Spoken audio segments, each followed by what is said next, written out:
This hero of wargaming was so influential to me personally. He informed everything I believe about wargaming, still believe, and hope that this channel is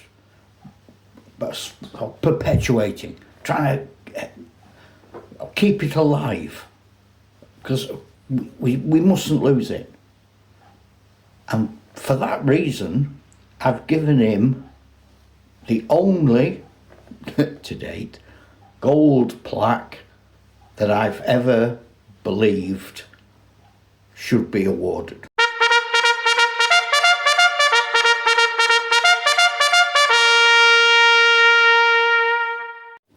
Before Donald Featherston, in the very early 60s, pre-1962, wargaming clubs were small, insular.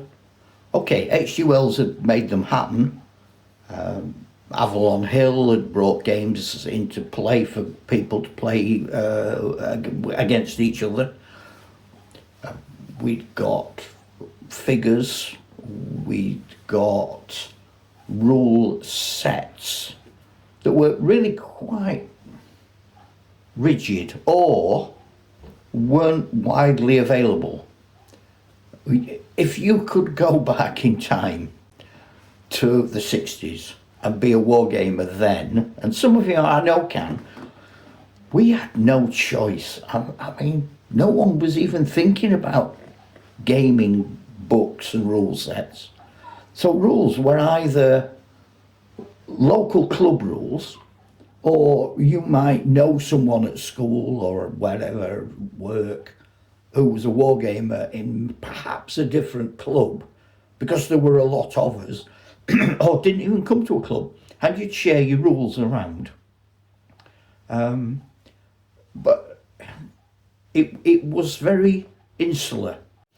Donald Featherston believed that rules should be accessible, they should be informal, they should be available. So in 1962, he published his first book, War Games, and really it's a set of rules. But he sort of argues throughout his life for the playability, for experiment, for fun. He wants to introduce things like fog of war.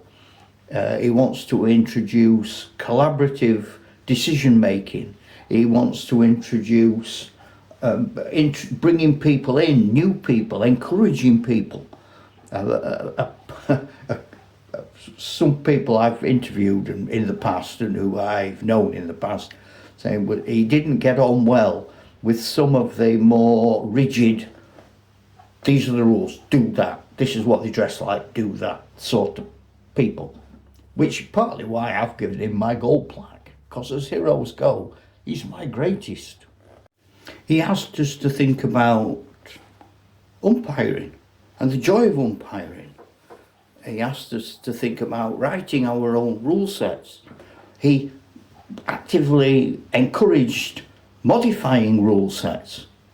Throughout his life, he wrote over 40 books about wargaming. He was a founder member of the War Games research group. He made the hobby what it is. He was the person who said, come on in, it's welcome. Doesn't matter whether you're fantasy, historical, and I'm sure, although they weren't around at the time, he would have been more than happy. I am convinced he would have been more than happy with Warhammer and 40k, with Traveller, with people playing Core Space, people playing Guild Ball, Necromunda. It would not have mattered, I don't think, to Donald. I think the worst thing he could have seen is the worst thing I can see, which are people who say, no, you can't come to our communal gathering because you don't do what we do. We've got to break that. We've got to say, and I mean this, if we want the hobby to evolve and grow and survive, it has to be adaptable.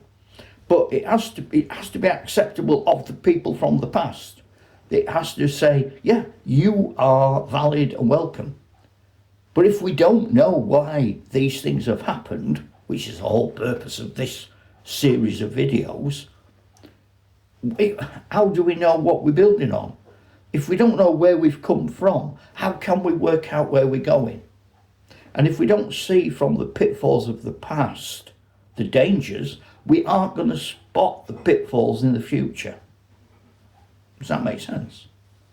In many ways, I'd like my YouTube channel to be a Donald Featherstone's newsletter. He wrote a newsletter for years. He published a newsletter for years. People wrote to him for years. He always replied. That's what I want from comments. I want you to make comments. I will reply to comments. Let's have a discussion. Let's tell each other the stupid things we've done. Let's have a laugh. Now, there's some tenets of basic understanding from Featherstone, and I want to put them up here now as a creed. So, number one, fun. Okay? Should I have to say that? I think looking at some people's gaming, yeah, I probably do, sadly. Fun. So we've got fun over rigidity, number one. Number two, and I get into all sorts of discussions, I'm going to call them discussions with people about this, house rules rather than bought rules. That's Featherstone. That's not me. That's what I learned from Donald Featherstone in the 60s. But yeah, okay, buy rules if you want, but modify them. You need house rules. You cannot have sort of some random vanilla set of rules, because they will not match every single player. And this is where a lot of folk are going wrong nowadays. A lot of people are buying rules and saying, no, they're the rules. I've got to do that. And then they're going, I'm getting bored of that game now. I don't like it. Well, yeah, because it wasn't written for you. It was like a generic bundle of rules, some of which are self-evident. People will walk a certain distance, rangers will be a certain thing, etc., etc. But bring in your own rules. House rules matter more than bought rules. Stop rabbiting on about bought rules. Stop spending 40, 50, 60 quid on a book that's got 3/4 of it is pictures. Just when you take the rules out, it's about that thick. And the rules are, movement. Can you not make your own movement rules up? What have you been doing with your life? How far do you want a gun to shoot? Don't worry about what history and ratio. What do you want it to do? I mean, people agonise over rangers. How far can that shoot? But they don't agonise over the fact that you have one move of a certain distance and one shot. Now, that would mean, if you're doing Napoleonic, let's take a Napoleonic example.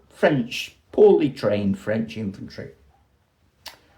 So you move, you shoot. So 2 moves is a minute. 2 shots a minute. British rifles, if they were lucky, 3 shots a minute. Maybe that was the aspiration. So 2, 3 moves, that's a minute. So 60 moves is an hour. And then your set of rules says, this is a 12-turn game. So it's over in 12 minutes. Massive Napoleonic battle. Tens of thousands of men to the ratio and scale that you're using. It's over in 12 minutes. I'm scratching my head on that one, pal. Come on, pull yourselves together. House rules, adaptions. Am I losing you? Come back. Number 3, the umpire of the game is not a referee in a sporting fixture.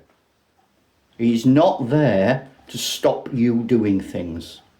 The referee, the umpire, is in a game as a storyteller. And it's his job to make the story narrative, logical and sensible, to make it believable. He's the things that are happening, the weather, the soundtrack to the game. And you know, like they say in sports, don't they? If you notice the referee, he's had a bad game. And wargaming umpires should be the same. There if you want them, not there if you don't. But they're the narrative, they're the people that keep it rolling nicely along. So, umpire as narrator, storyteller. And here's the final one, here's the killer. Imagination matters more than rigidity. Imagination matters more than rules. Imagination matters more than what's written in a book. Imagination is your friend. It's the thing that makes gaming.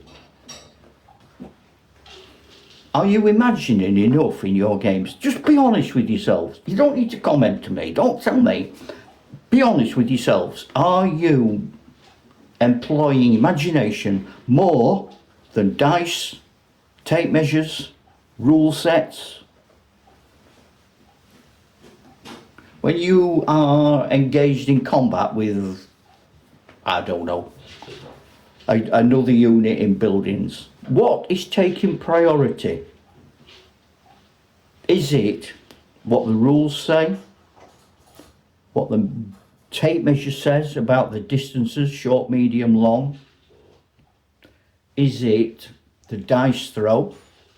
Is that the most important thing? Or is it your imagination about what is likely to happen? Because it should be that. And that's what Donald Featherstone says. And he says it again and again and again and again. That's what made me the gamer that I am. What makes you the gamer that you are?